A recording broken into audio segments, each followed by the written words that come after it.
Hi friends, உங்கள் எல்லாரும் Motors Honda neo 2013 model. ரொம்ப குறைச்சி ரேட்டில் நம்ம கொடுத்துருக்கோம் வண்டி. இப்போ அதே மாதிரி நம்ம சப்ஸ்கிரைபர் ஃபாலோவர்ஸ் ரெகுலராக நம்ம சொல்லிட்டு தான் இருக்கோம்.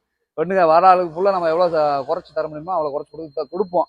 இனிமேல் கொடுத்துக்கிட்டு தான் இருப்போம். நம்ம வண்டி ரேட்டு ஃபுல்லாக குறைச்சி தான் கொடுப்போம். வண்டி எப்படி இருக்குங்க? வண்டி நான் இப்போ தான் ஒரு 1 ஹவருக்கு முன்னால் கேட்டு ஒரு 1 ஹவர்லேயே வண்டி நான் பார்க்கும்போது அது எதாவது தூசி இதாக இருந்துச்சு. ஆனால் இப்போ ஒரு 1 ஹவருக்கு பின்னால் இப்போ பார்க்கும்போது வண்டி புது வண்டி எனக்கு இருக்குது. நான் எதிர்பார்த்த ரேட்டை காட்டிலையும் ஏதோ ஓரளவுக்கு குறைச்சி கொடுத்தாங்க. ஆனால் பரவாயில்ல.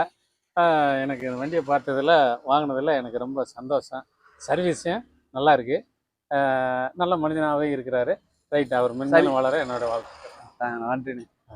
சர்வீஸ்க்கு அமௌண்ட் எது வாங்கினாங்களா? இல்லைப்பா, இந்த வண்டிக்கு என்ன ஆஃபர் பண்ணி கொடுத்துருக்கோம்னா, ஹெல்மெட், ஒரு பேட்டரி ஒன்று வாங்க, எக்ஸைடு பேட்டரி ஒன்று போட்டிருக்கோம். 2 வருஷம் வாரண்டி, 2 வருஷம் கல்வி, எக்ஸைடு பேட்டரி, இன்ஜின் ஆயில் ஃப்ரீயாக பண்ணி கொடுத்துருக்கோம். இந்த வண்டிக்கு ஆஃபர் ப்ளஸ் ஹெல்மெட்டு டாக்குமெண்ட் கொடுத்துருவோம். நம்ம ஹெல்மெட்டும் சேர்த்து கொடுத்துருவோம். சந்தோஷம்ப்பா. ஹெல்மெட் போட்டு வண்டி ஓட்டுங்க. சந்தோஷம்ப்பா.